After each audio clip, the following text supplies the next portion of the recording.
Hello and welcome back to my channel, or welcome to my channel in the first place. Today we have a Sakusa X listener. This is Fresh Linens by Emily is Fictional on AO3. Go give them likes, kudos, and all of those things. The link will be in the description, and let's go ahead and get into it. The scent of fresh linens wafted in through your bedroom window as the humming from outside stirred you to consciousness. The sun's light trickled in through the curtains, and in it were caught little particles of dust that danced all the way to the floor. The warm presence that had been by your side the night before was gone, and judging by the temperature of the sheets, had been for a while. You stretched your arms to the edge of the bed, wondering if he had simply rolled off again. Alas, the jet black-haired boy was nowhere to be seen. You wondered if maybe the humming had something to do with your boyfriend of 3 years. So you decided to investigate, peeking your head through the door to see if he was in the kitchen, mulling over a cup of black coffee.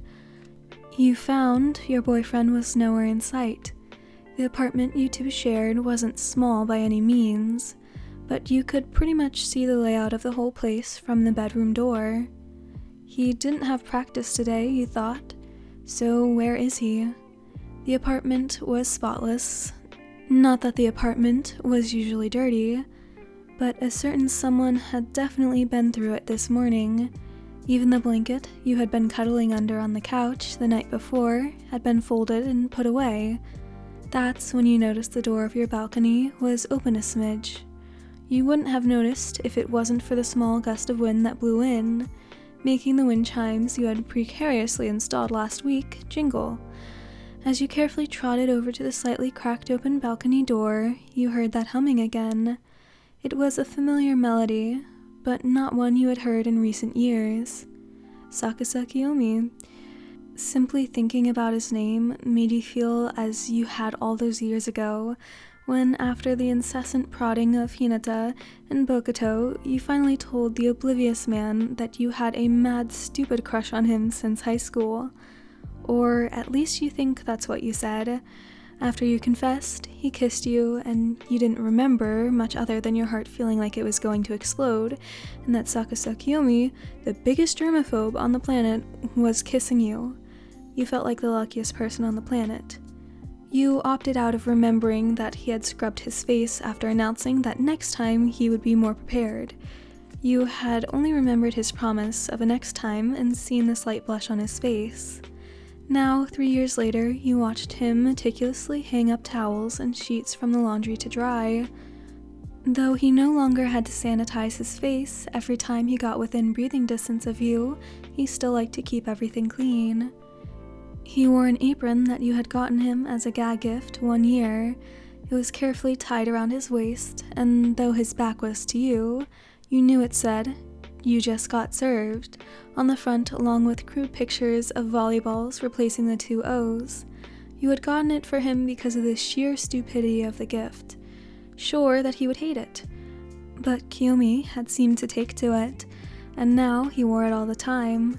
He didn't notice you approach him, nor stand behind him and watch his deft fingers clip up one of your favorite of his hoodies to the clothesline. You frowned. Now he'd have to wear it for at least a week for it to smell like him again. No, it was only when you wrapped your arms around his waist and pulled his warm body to your torso did he even notice you were there. "Good morning, sleepyhead." He softly smiled, lifting his arms so he could get a clear view of you. "Sleep well?"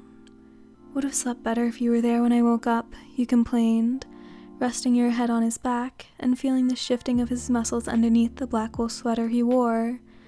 "God, you were lucky." "Don't pout," he chastised.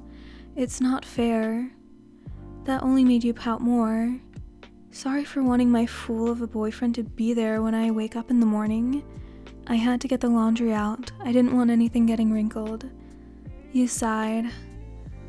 "I know, it's just I feel like we haven't gotten to spend any time together lately." He opened his mouth to protest, but you cut him off. "And with the Olympic season coming up, we're gonna spend even less time with each other." Taking care to not lose contact with you, for one moment, Kiyoomi twisted so he could look down at you. He ran a hand through your hair and started twirling it subconsciously. "Is that what this is about?" You couldn't meet his eyes. Even after all these years, there was something intimidating about having his full attention. Maybe. He wrapped his arms around you and nuzzled his nose into the crook of your neck. "I'm sorry," he said, kissing a spot right below your ear. "I don't need you to apologize," you said with a smile that didn't quite reach. "I know," he said, placing another kiss underneath your first one. "But I miss you too." Another kiss, this time on your cheek. "Today is for us, baby, okay?" You both tried to be accommodating to the other's schedule, but there were some times that you wanted to be a little bit selfish with him. You placed your hand on his cheek and drew him in, pressing a light kiss to his lips. "Okay." He raised an eyebrow, which caused the 2 moles on his forehead to lift too. He turned back to the laundry, but when you began to release him from your grip, he only lowered his hands to yours and said, "Stay." You watched him for a moment, leaning against his bicep to watch him hang up the last towel in the bin, courtesy of the last Black Jackal's bonding trip to Okinawa that Kiyoomi had just gotten back from the day before. They were only supposed to be gone for a week, but ended up staying for 2, and though Kiyoomi had brought you back more than enough Benimo tarts along with other snacks to compensate for his absence, as you pulled him close to you, you realized truly just how much you'd missed him and didn't want him to leave again. "Did you get this in Okinawa?" you asked, dragging yourself out of your bitter thoughts and pulling at his sleeve of his sweater. He hummed. "Should I be prepared for you to steal it?" You grinned into his back. Maybe. "Damn, I really like this sweater." "I need it for when I miss you," you informed him, taking in the scent that already began to linger on this sweater. "It smells like you know this." "I know." He turned to you once again, never letting go of you, and tucked a strand of hair behind your ear, and leant into you again. "But I like it when you say it." "Omi, I miss you, and I need your dumb sweater so I don't die of loneliness when you're gone." "Then tell me, why do you need this?" he asked, removing said sweater to reveal constellations of black moles on his milky skin, "when you have the real thing right here."